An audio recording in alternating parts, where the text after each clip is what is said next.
Vamos a nuestras Biblias, el libro de Romanos. Gloria a Dios. Capítulo 5. ¿Qué es lo más desafiante para hacer para un ser humano? ¿Qué es lo más difícil para hacer para todo ser humano? Amén. ¿Qué es lo más desafiante y difícil para hacer para el común de los seres humanos? Y lo más difícil para todo ser humano es obedecer. ¿No? Obedecer. Nos cuesta obedecer. Es difícil obedecer. Para los niños no es fácil obedecer. ¿Cuántos conocen niños que nacieron obedientes? No lo hay, no existe. ¿No? ¿Cuántos conocen adolescentes que les encanta obedecer? No existe, no lo hay en toda la faz de la tierra. Todo lo contrario, en la adolescencia, en la etapa, salvo por supuesto Gracia, y es la única excepción del mundo, pero todos los adolescentes tienen, sobre todo en la adolescencia, es la etapa más desafiante, pero es que lo que pasa es que la rebelión es parte de la naturaleza del hombre, ¿no? Es parte inherente. Justo hablaba el otro día con un familiar. Dios le ha dado el privilegio a él de ser un juez y conocerle. Es una persona muy, muy inteligente. Y bueno, él está abriéndose a las cosas de Dios. Y yo le hablaba, mira, porque él se quejaba de la mentalidad caviar que ha permeado el pensamiento de los juristas en el Perú, y por eso hay tanta permisividad en cuanto a las sanciones contra el delito, y una tontera, ¿no? Resulta que hay un hombre que pues se está defendiendo, y para que no lo maten, pues él tiene que disparar primero, y ahora lo van a meter en la cárcel a él, y el mundo al revés, caviarismo. En fin, hablando con él de las cosas de Dios y cómo que muchos dictámenes, muchas cosas que los hombres hacen obedece a su filosofía de la vida, y el hecho es que hay gente que abraza la filosofía de la vida, que los hombres son buenos por naturaleza, pero la sociedad los corrompe. Pero eso no es lo que la palabra de Dios dice. La palabra de Dios dice todo lo contrario. Es que el hombre tiende al pecado por su naturaleza. Eso es lo que nosotros no somos buenos por así. Tenemos que aprender la bondad. Tenemos que aprender, ¿sí? Y son perspectivas distintas, ¿verdad? Pero nosotros como cristianos tenemos que ver qué es lo que Dios dice, no lo que supuestamente nos enseñan, sino vamos a ir de fracaso en fracaso. Y eso es lo que la palabra de Dios dice en el libro de Romanos, del capítulo 5, dice lo siguiente, el versículo 12. Por tanto, como el pecado entró en el mundo por un hombre, y por el pecado la muerte, así también la muerte pasó a todos los hombres, por cuanto todos pecaron. La Biblia nos está hablando que hubo un día que el pecado entró en el mundo. No había pecado, el pecado entró en el mundo, y no solamente el pecado, sino la consecuencia de pecar, que es la muerte. Hemos estado enseñando acerca de que Jesús vino a redimirnos de la muerte, nos vino a redimir, ¿no?, de la enfermedad y la pobreza, que son consecuencias del pecado. El deseo de Dios no es la enfermedad, el deseo de Dios no es la miseria ni la pobreza. La pobreza es mostrada en la Biblia como una maldición, igual que la enfermedad. Sí, son consecuencias del pecado, y Jesús vino a redimirnos de ello. Redimir significa comprar con un precio, y Jesús pagó un alto precio, su propia vida, para redimirnos. Pero todo esto tuvo un origen, y el origen de todas estas lacras o todos estos sufrimientos es el pecado. Dice, por tanto, como el pecado entró en el mundo por un hombre, y por el pecado la muerte, así la muerte pasó a todos los hombres, y por eso todos murieron. Hemos estado enseñando que Jesús nos redimió de la enfermedad por sus llagas, y que siendo rico se hizo pobre para que nosotros por su pobreza seamos enriquecidos, y nos redimió de la pobreza.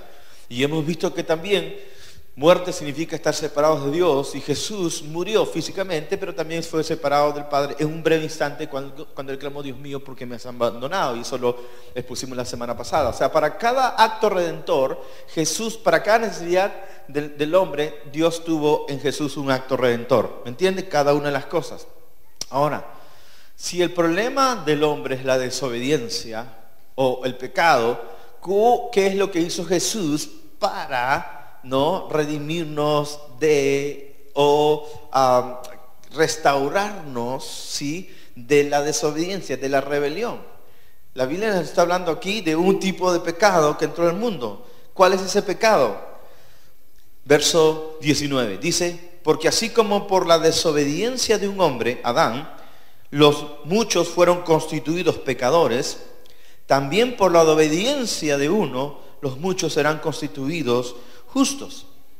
Amén. ¿Cuál fue ese pecado que trajo el pecado al mundo, el pecado en general? ¿Qué acto pecaminoso fue que dio origen a todos los pecados? Hay un pecado matriz, y el pecado matriz es la desobediencia. La desobediencia es el origen de todos los demás pecados. Es más, una persona le puede pedir perdón a Dios por determinado acto pecaminoso, pero si no se ha rendido a Dios, si no ha rendido su rebelión, no le va a servir de nada. Uno puede pecar ante Dios en algún acto pecaminoso, ¿sí? Y puede pedirle perdón a Dios, pero mientras no se haya arrepentido de su rebelión a Dios, no le sirve de nada, porque el origen de todos sus pecados es su rebelión ante Dios. ¿Me entiende? Y hay mucha gente que no entiende esto. Pero básicamente el pecado matriz de todos los pecados, según las Escrituras, es rebelión, desobediencia. Por la desobediencia de un hombre entró el pecado al mundo, y por la obediencia de otro, la justificación para vida eterna. Entonces, ¿qué hizo Jesús para revertir la desobediencia? Obedeció. ¿Qué hizo Jesús para revertir la obediencia, la desobediencia, la rebelión? Obedeció. Ahora, aleluya, aquí vamos a entrar en un tema súper importante. Amén. Y tenemos que tener la perspectiva, porque la Biblia dice: no todo el que me dice Señor, Señor, entrará en el reino de los cielos. Muchos me dirán en aquel día: Señor, en tu nombre echamos fuera demonios, en tu nombre no hicimos milagros. Y el Señor les dirá en aquel día: nunca os conocí, hacedores de maldad. Amén. Nunca os conocí, hacedores de maldad. ¿Por qué? Pero si eran creyentes, ¿verdad? Predicaban la palabra de Dios supuestamente, y aún hacían algunos milagros, ¿no? Pero el Señor les dice lo siguiente. Vamos a ver este pasaje porque es tan importante, y luego vamos a los demás. En Mateo capítulo 7:21 dice: no todo el que me dice Señor, Señor entrará en el reino de los cielos, sino el que hace la voluntad de mi Padre que está en los cielos. Amén. No todo el que me dice Señor, Señor, el que se dice creyente, ¿me entiende? Cualquier creencia religiosa, y mucho más cualquier creencia llamada cristiana, ¿sí? Si no hacemos la voluntad de Dios, no vamos a entrar en el reino de los cielos. Es más, bien lo hemos dicho una y otra vez, ¿quiénes se encargaron de crucificar a Jesús? No fueron los ateos, fueron los creyentes de su época. Los creyentes de su época se encargaron de crucificar a Jesús, no fueron los ateos. Fueron los que creían en Dios supuestamente, pero ellos se habían rebelado ante el Dios verdadero. ¿Me entiende? Entonces uno puede ser creyente pero ser un rebelde. Es más, es peor ser creyente y rebelde. Creo que más sincero es un ateo que un creyente rebelde. Dile que te lo respira, que es bueno para tu corazón. Dile, si no están hablando de ti, puedes sonreír. Si no, hay de ti. ¿Puede uno ser creyente y ser rebelde? Sí. Sí, puede uno ser creyente y ser rebelde. No es, por eso la Biblia dice: ¿tú crees en Dios? Pero sí, el diablo también cree y además tiembla. Hay creyentes que no le tiemblan a Dios. El único que le tiembla a Dios es el diablo. El diablo es más temeroso de Dios que algunos creyentes, entre comillas. Por supuesto no estoy hablando de la gente de Nuevo Amanecer para las Naciones, ¿no?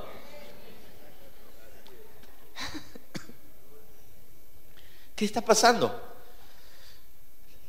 Desobediencia, rebelión. Amén. No todo el que me dice Señor, Señor entra al reino de los cielos, sino el que hace. Bueno, cuando ustedes saben, Saulo de Tarso estaba persiguiendo a los cristianos, se encuentra con nuestro Señor, cae derribado y dice: ¿quién eres, Señor? Y el Señor le dice: yo soy Jesús a quien tú persigues. Y temblando, el Señor le dijo: dura cosa es dar cosas contra el aguijón. Y ahí donde Pablo dice: Señor, ¿qué quieres que yo haga? Y el Señor le dice: te vas a tal lugar y de ahora en adelante se te va a decir lo que vas a hacer. No vas a mostrar tu cristiandad real hasta que no estés dispuesto a hacer lo que se te diga, no lo que tú quieres.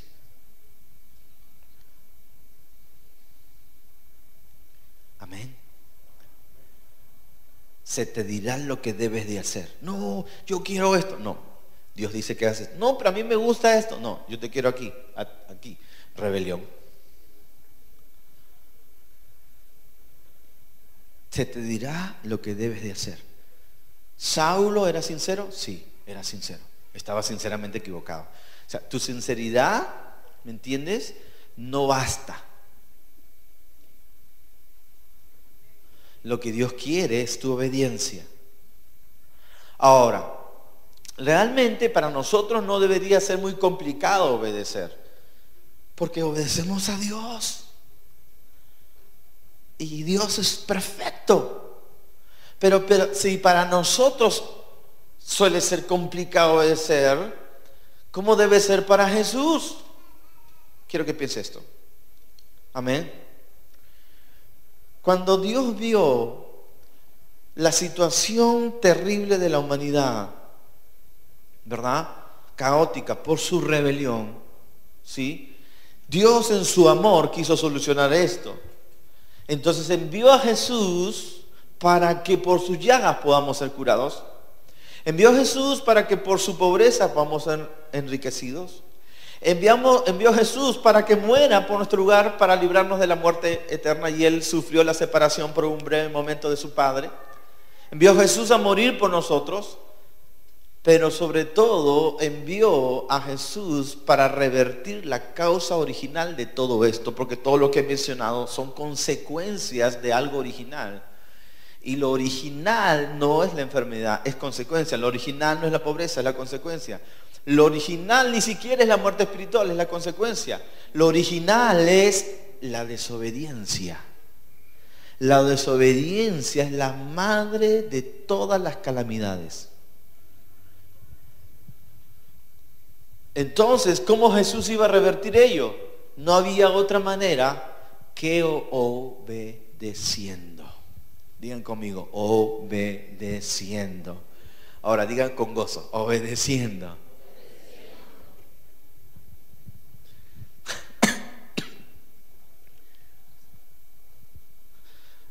No me vaya a decir usted que a Jesús le fue fácil obedecer. No. Mire, Hebreos, el capítulo 5. Hebreos, capítulo 5. Capítulo 5, el verso 7 en adelante. Dice la palabra de Dios: y Cristo en los días de su carne. Ahora, ojo, quiero aclarar acá. No es que Jesús estaba en la carne, o sea, como el creyente, ese hermano pecó, estaba en la carne. Oye, tú estás en la carne, hermano, no hables así, no te portas así. No está diciendo eso. Está hablando de los días en que Jesús estaba en la carne. Pablo dijo, porque aunque estamos en la carne, no peleamos según la carne. ¿Estamos ahí o no? Estar en la carne está hablando del tiempo, y aquí voy a entrar a hablar sobre esto, en que Jesús se encarnó. Hoy día vamos a ver algo espectacular. Y necesito todos sus 6 sentidos. Los 5 físicos y el 6º, que es el sentido de la fe. Escuche. En los días de su carne, es decir, en los días que Jesús estuvo en la tierra, dice la palabra, amén, y Cristo nos dio su carne, ofreciendo ruegos y súplicas. ¿Ruegos y qué? Súplicas. Con gran clamor y lágrimas. ¿Tú te imaginas a Jesús suplicando y rogando? ¿Has estado tú en un momento crítico en tu vida donde tienes que obedecer y tu obediencia te lleva a tirarte de rodillas y llorar de lo profundo, suplicando y clamando? No estoy hablando de la súplica que uno pide a Dios, que uno hace a Dios: Señor, bendíceme por favor. Señor, dame un trabajo nuevo ya pues, Señor. Señor, dame un hijo. No estoy diciendo eso. Estoy hablando de una súplica por hacer lo que Dios quiere que tú hagas. Por hacer la voluntad de Dios. Ese es el problema. Que suplicamos a Dios pidiendo cosas para nosotros. Clamamos a Él por nuestras necesidades, pero no clamamos a Él para hacer su voluntad.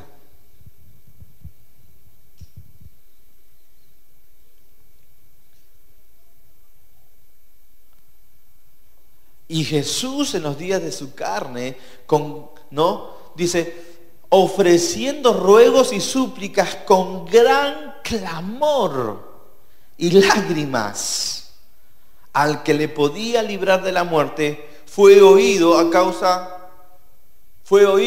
de su temor reverente. Cuando uno lee el texto original, el texto del cual está hablando del huerto de Getsemaní. ¿Se acuerda?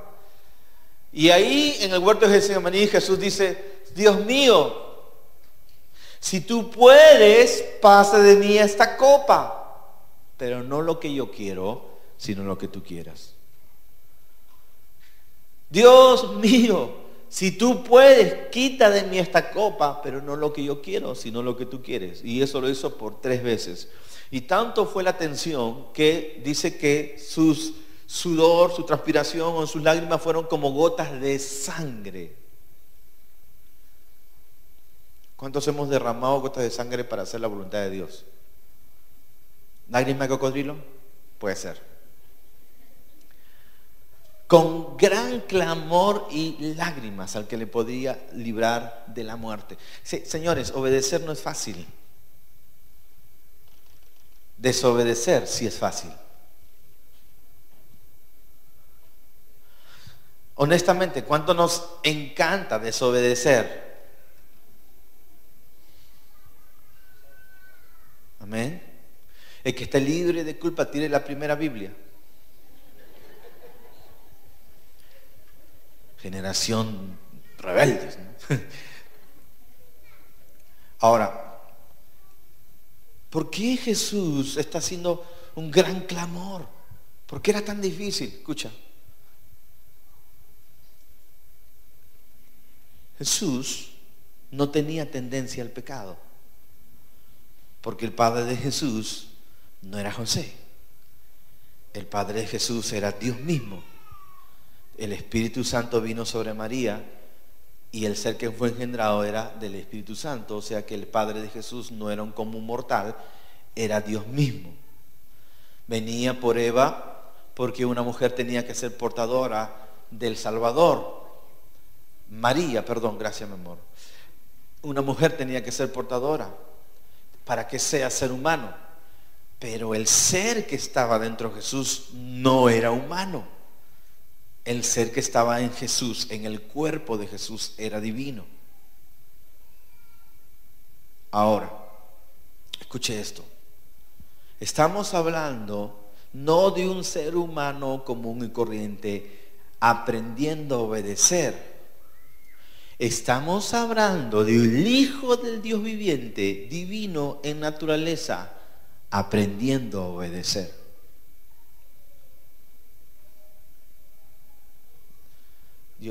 Algunos nomás lo atraparon, los demás están pensando en el almuerzo ya. Escuchen,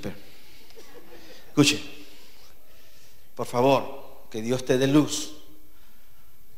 No estamos hablando de un hombre común mortal aprendiendo a obedecer. Estamos hablando del Hijo de Dios que tiene que aprender a obedecer. ¿Por qué? Porque fuimos creados para obedecer. Pero Dios no fue creado para obedecer porque Dios no fue creado. Es Dios. Y como Dios existe para mandar, existe para dar órdenes.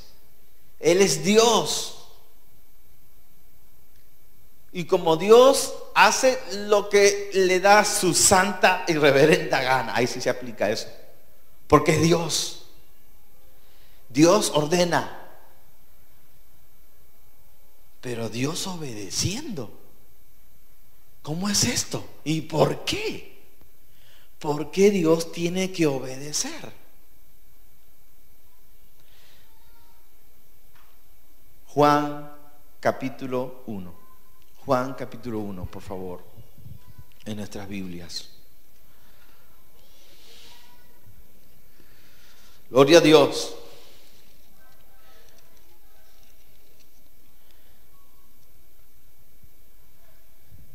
La Biblia dice, en el principio era el verbo. La palabra principio en el texto original griego, porque así fue escrito el Nuevo Testamento. La palabra original es argi. Ahora, yo no sé casi nada, pero lo que me importa, sé. ¿No? Y la palabra significa no en el principio de comienzo, sino en el principio de lo que Dios iba a crear en la eternidad. Eso es el entendimiento que dice. Pero en fin, dice, en el principio era el verbo, y el verbo era con Dios, y el verbo era Dios. En el principio de la creación era el verbo, y el verbo era con Dios, y el verbo era Dios. Aquí vemos algunas luces de lo que nosotros la cristiandad entendemos como Trinidad. Hay mucha gente que dice, la Trinidad no está en la Biblia, muéstrame un versículo. No está, no la vas a encontrar, no vas a encontrar la palabra eternidad, pero sí la vislumbre de la eternidad. Porque no hay otra manera. La Biblia nos habla de un verbo, y que ese verbo estaba con Dios, y que ese verbo era Dios. Entonces no estamos hablando de otro Dios, porque si no estaríamos hablando de tres dioses. El Dios Padre, el Dios Hijo y el Dios Espíritu Santo, tres dioses. Entonces no creemos en un Dios, sino en tres dioses. Y no puede ser así. Toda la enseñanza en el Antiguo Testamento para el pueblo hebreo, el pueblo escogido por Dios era, escucha Israel, Dios uno es. Dios uno es. Y todas las demás creencias religiosas de su tiempo eran creencias de varios dioses, politeístas. El único que hablaba de un Dios era el pueblo de Israel, que tenía la revelación de Dios. Ahora, obviamente ese uno es uno en unidad, en singularidad, pero es uno también en unidad. Es decir, es un Dios, pero te manifiesta de diferentes maneras, como Padre, como Hijo, como el Espíritu Santo. No entiendo, pastor. Necesitas la revelación del Espíritu Santo. Tú puedes tomar el agua, pero tú puedes ver el agua manifestada como un riquísimo hielo para tomar tu Coca-Cola en un día fuerte de verano, o tu jugo de naranja. Es agua en hielo. Pero puedes tomar también tu agua simplemente como agua líquida, como algunos tienen aquí. O puedes ver el agua en su estado gaseoso. Pero ambos, o los tres estados, hablan del mismo compuesto al final, H2O, agua. Entonces Dios se manifestó como Dios Padre, se manifestó como Dios Hijo y también como Dios Espíritu Santo. Ahora, la Biblia dice en el principio era el verbo, diga conmigo verbo. Verbo en el original significa logos, y logos significa palabra. Dígame usted. Cierre sus ojos, por favor, un momento. Vamos a hacer un experimento. Cierre sus ojos. Ahora, piense en el logos. Piense en lo que estoy diciendo. Ok. Ya, se acabó. Deje de pensar. Ahora, piense en lo mismo, pero sin palabras y sin imágenes. No puede. No puede pensar sin palabras. Usted no puede pensar sin imágenes. Porque usted es sus pensamientos. En el principio era el verbo, la palabra, y la palabra era Dios. ¿Me dejo entender? Verbo es expresión. Es una parte de la deidad. Entonces, en el principio era el verbo, amén, que es la deidad y parte de la deidad a la vez, y era con Dios, y el verbo era Dios. Ahora, el verso 2 dice, en el principio, era en el principio con Dios. Estamos hablando de Dios entonces, la divinidad. Verso 3, fíjese. Todas las cosas por Él fueron hechas. Y sin Él nada de lo que ha sido hecho fue hecho. La Biblia nos está diciendo, damas y caballeros, que toda la creación vino a existencia por el verbo, por la palabra. Dios y la palabra son uno. ¿Ok? Amén. Todo fue hecho. Ahora, si usted se remite al libro de Orígenes, Génesis, usted va a hallar cómo es que Dios crea hace las cosas, las crea. Y las crea hablando. Y dijo Dios, sea la luz. Y dijo Dios, sepárese lo seco del agua. Y dijo Dios, y dijo Dios, y dijo Dios. O sea, Dios crea todas las cosas a través del verbo, de la palabra. ¿Estamos ahí o no? Todo fue hecho por medio de la palabra. Entonces Jesús es la palabra de Dios. Pero Jesús no siempre fue Jesús. Pero siempre fue la palabra. Jesús no siempre fue Jesús, pero siempre fue la palabra. Hubo un día que la palabra se volvió Jesús. Antes fue la palabra. En el principio era el verbo, la palabra. ¿Qué sucedió? Todas las cosas por Él fueron hechas, por la palabra. Y sin Él nada de lo que ha sido hecho fue hecho. Verso 3, en Él estaba la vida y la vida era la luz de los hombres. La luz en las tinieblas resplandece y las tinieblas no prevalecieron contra ella. Hubo un hombre enviado de Dios, el cual se llamaba Juan. Este vino para testimonio de que diese para hablar de la luz, a fin de que todos creyésemos por Él. Pero Él no era la luz, sino que simplemente vino a dar testimonio de la luz, Juan el Bautista. Aquella luz verdadera que alumbra a todo hombre venía a este mundo. En el mundo estaba, y el mundo por Él fue hecho, pero el mundo no le conoció. A los suyos vino, y los suyos no lo recibieron.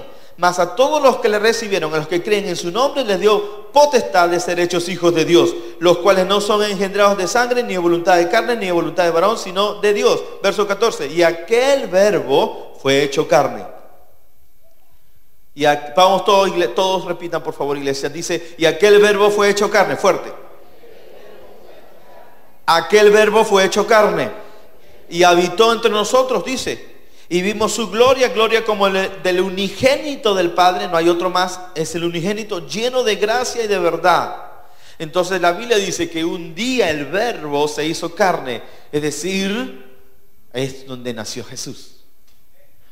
Señores, Jesús no es solamente un gran profeta. Jesús no es solamente, no es un ángel, un arcángel. Jesús es el verbo que se hizo carne. Un día la humanidad tuvo el privilegio de tener la misma visitación de Dios en la tierra, en la persona de Jesús. Tremendo. Dios, el verbo se hizo carne, se encarnó y habitó entre nosotros. Nació en un pesebre. ¿Por qué tenía que obedecer?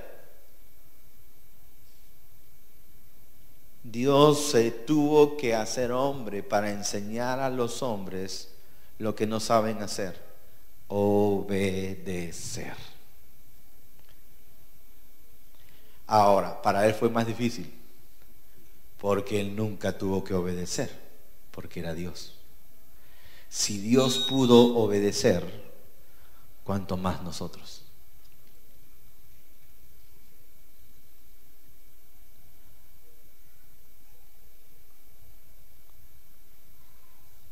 Ahora, vamos a hacer un poco de mar adentro esta mañana.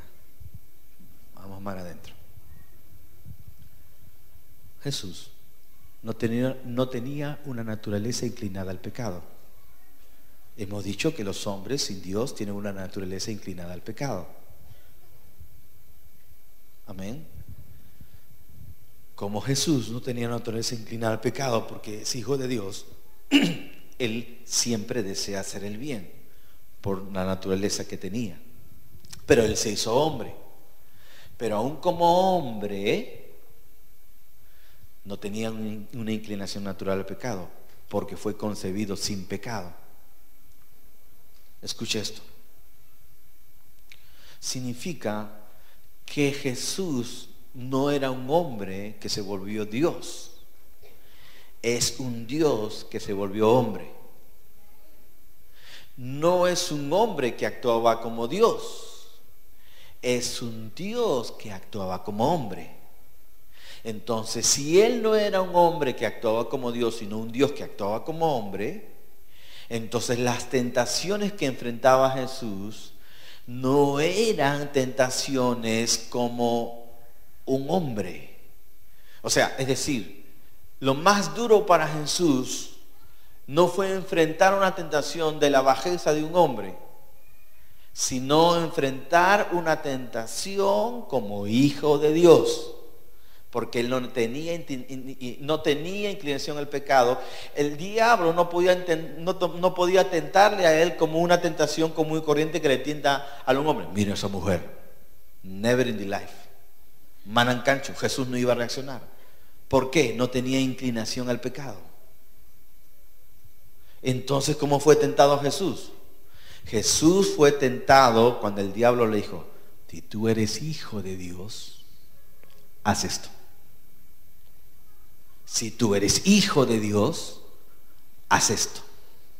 Es decir, la tentación más difícil para Jesús fue no tomar su divinidad cuando estuvo como hombre. Les doy un ejemplo. Él es Dios y toda una pandilla de salvajes vienen con palos y furia en la oscuridad para prenderlo a él como un vulgar delincuente. Él es todo majestad, Él es todo santidad, Él es todo gloria. A Dios lo viene a prender una pandilla de salvajes. ¿Tan locos? Él es Dios y lo vienen a prender esa turba loca. Él pudo haber dicho: Dios, esta gente, ¿cómo le llaman? Gentuza. No, esta gentuza viene a prenderme a mí, el Hijo de Dios. ¿Cómo es posible? Pero Jesús no lo hizo. Él pudo tomar su divinidad. Él pudo decir: Dios mío, fríelos al toque. Pero Jesús no lo hizo.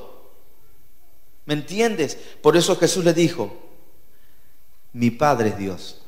Yo le podría pedir a Él que sus ángeles actúen, pero no se lo voy a pedir. O sea, estaba tentado para hacerlo, pero dijo: no, yo aquí ahora estoy. En otras palabras, para que los jóvenes también me entiendan, mis superpoderes no los puedo usar ahora. ¿Cuántos dicen amén esta mano? Dale un aplauso, Señor, aleluya. No puedo usar mis superpoderes. No los puedo usar. ¿Me entiendes? Soy Dios, pero tengo que actuar como un mero humano. Soy Dios, pero tengo que comer. Soy Dios, pero tengo sed. Soy Dios, pero tengo que soportar a esta gente. Estoy colgado en la cruz. Soy Dios, me puedo levantar, pero no puedo hacerlo porque he venido a vivir y a morir como un hombre común y corriente, siendo Dios. Esa era la mayor tentación de Jesús.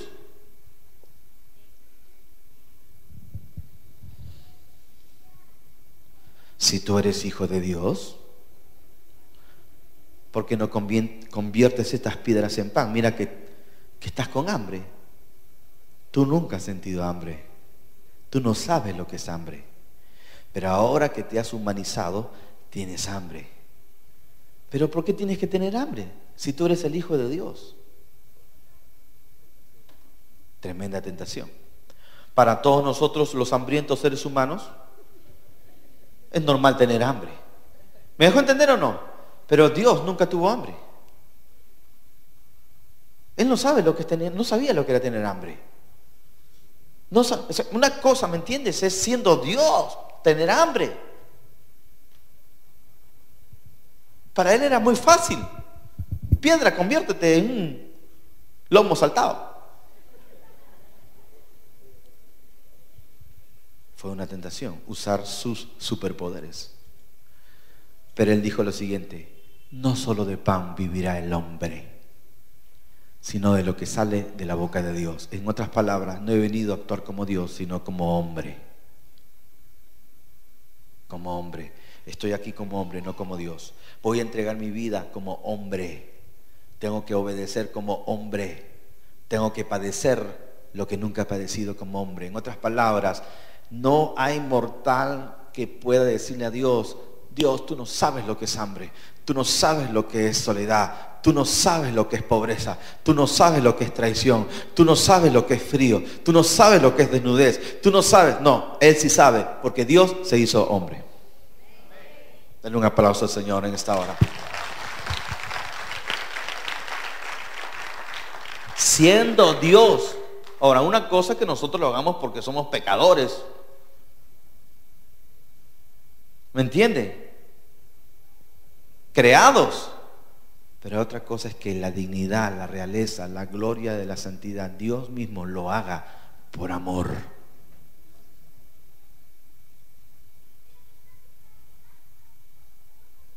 Entonces el diablo estaba ahí al acecho.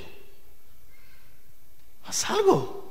¿Cómo te van a tratar a ti? Y tú eres el Rey de Reyes y Señor de Señores. Ahora, si Él, siendo Dios, no usó su poder, su propia justicia para hacerse justicia, ¿cuánto más Dios, cuánto más nosotros, siendo pecadores, redimidos? ¿Cuánto más nosotros? Él dijo, y con esto concluyo: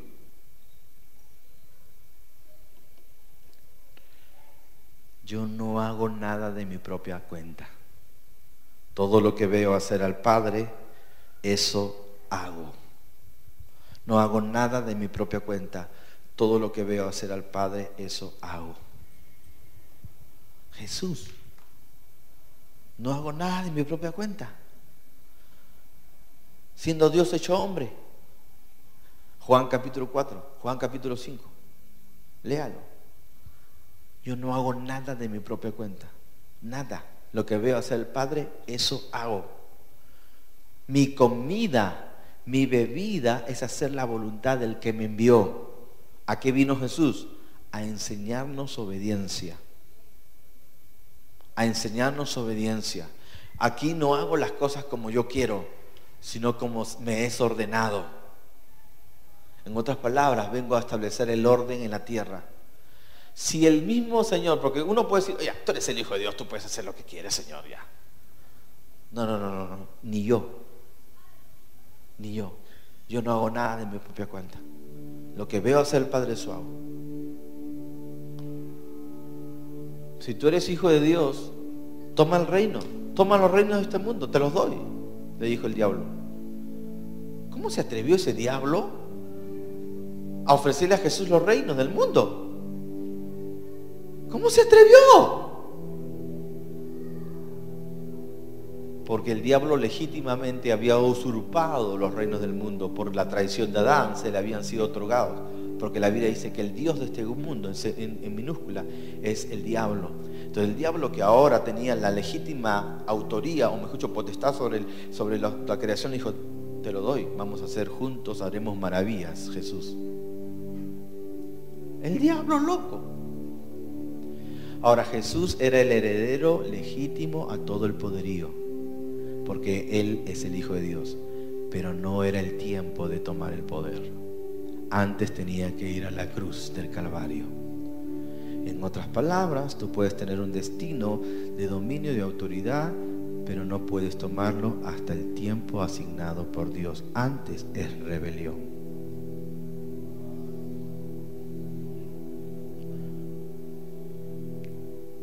Señor, si tú eres hijo de Dios, convierte esta piedra en pan. No solo de pan vivirá el hombre, sino de lo que sale de la boca de Dios.